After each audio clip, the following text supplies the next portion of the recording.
ये मैथ की बहुत ही बेसिक क्लास है। इसमें आप सीखेंगे कि नंबर्स को मल्टीप्लाई कैसे करते हैं और डिवाइड कैसे करते हैं, और आप ये भी सीखेंगे कि जब जीरो को किसी नंबर से डिवाइड करते हैं तो क्या आने वाला है। देखिए, सबसे पहले हम ये जानते हैं कि अगर किन नंबर्स को मल्टीप्लाई करते हैं तो कभी भी किसी माइनस को अगर मल्टीप्लाई किया जाए किससे, प्लस से, तो हमेशा माइनस आता है। माइनस को प्लस से मल्टीप्लाई करने पे माइनस, यानी एक संख्या माइनस की हो एक प्लस की हो तो हमेशा क्या आता है, माइनस। अगर दोनों संख्या माइनस की हो, दोनों संख्या माइनस की हो तो हमें दोनों संख्या माइनस की हो तो हमेशा माइनस को माइनस से गुणा करने पे क्या आता है, प्लस। सिर्फ इतना ही ध्यान में रखना है, अगर एक संख्या माइनस की एक प्लस की तो हमेशा क्या आता है, माइनस आता है। और अगर एक दोनों संख्या माइनस की है तो हमेशा क्या आएगा, प्लस आएगा। अब आप यहाँ पे ये कुछ क्वेश्चन देखिए, जब मैं 8 को 6 से गुणा करूंगा तो क्या आएगा, 48 आएगा। 8 को 6 पे गुणा करने, दोनों प्लस के, प्लस का आ जाएगा। ये एक माइनस की एक प्लस की, माइनस को प्लस से गुणा करेंगे क्या आएगा, माइनस। 7 को 4 से गुणा करेंगे क्या आएगा, 28। ठीक है, एक माइनस की है एक प्लस की है, माइनस को प्लस से गुणा करेंगे माइनस। 9 को 5 से गुणा करेंगे 45, तो ये आएगा माइनस का 45। अब ये दोनों संख्याएं माइनस की हैं तो माइनस को माइनस से गुणा करेंगे क्या आ जाएगा, प्लस।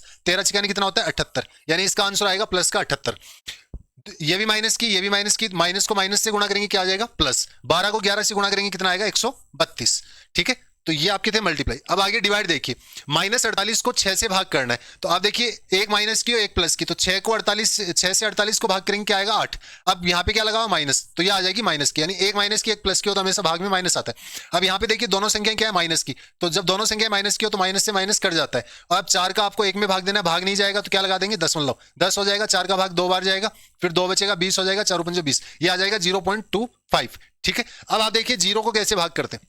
अगर मैं 8 से 24 को भाग करूं तो मेरे पास क्या आएगा, 3 आएगा। अब मुझे कैसे पता लगे कि 3 ही आएगा, तो इसकी अगर प्रमाणिकता सिद्ध करनी हो तो इन दोनों संख्याओं का गुणा करते हैं। 3 को 8 से गुणा करेंगे तो क्या आ जाएगा, 24, यानी इन दोनों संख्याओं का गुणा करने पे ये संख्या आनी चाहिए। अब आपको ऐसे सोचना है कि 3 से अगर मैं 0 को भाग करूंगा तो यहाँ पे क्या आएगा, तो यहाँ पे एक ऐसी संख्या रखनी है जिसको मैं वापस से 3 से गुणा करूं तो मेरे पास क्या आ जाना चाहिए, 0 आ जाना चाहिए। तो किस संख्या को 3 से गुणा करेंगे 0 आ जाए, तो 0 को अगर मैं 3 से गुणा करता हूं तो क्या आ जाता है, 0, यानी 3 का भाग 0 में देंगे तो क्या आएगा, 0 आएगा। तो आप ये बताइए कि 0 का भाग 3 में देंगे तो क्या आएगा, तो आप कहेंगे यहाँ पे एक ऐसी संख्या आएगी जिसको 0 से गुणा करेंगे तो क्या आ जाएगा, 3 आ जाएगा। ठीक है, तो ऐसी कौन सी संख्या है जिसको 0 से गुणा करेंगे 3 आ जाए, तो आप कहेंगे ऐसा कोई नंबर नहीं होता, क्योंकि 0 को 0 से गुणा करने पे 3 नहीं आ सकता, ऐसा कोई नंबर नहीं होता। तो ऐसे नंबर को नाम दिया गया इनफाइनाइट, यानी इनफाइनाइट एक ऐसी संख्या है जिसको 0 से गुणा करेंगे तो क्या आएगा, 3, यानी ऐसी कोई ना कोई संख्या जरूर है, लेकिन उसे नाम क्या दिया गया है, इनफाइनाइट नाम दिया गया। उसके बाद 0 में 0 से भाग करेंगे तो क्या आएगा, तो आप कहेंगे कि 1 आएगा। तो अगर मैं 1 को 0 से गुणा करता हूं तो भी क्या आएगा, 0 आएगा। अगर मैं 2 लिखता हूं, 2 को 0 से गुणा करेंगे तो भी 0 आएगा। आप 1 लाख लिखते हो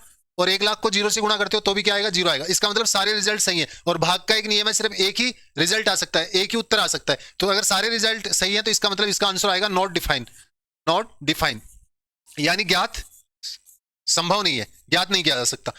ठीक है, धन्यवाद।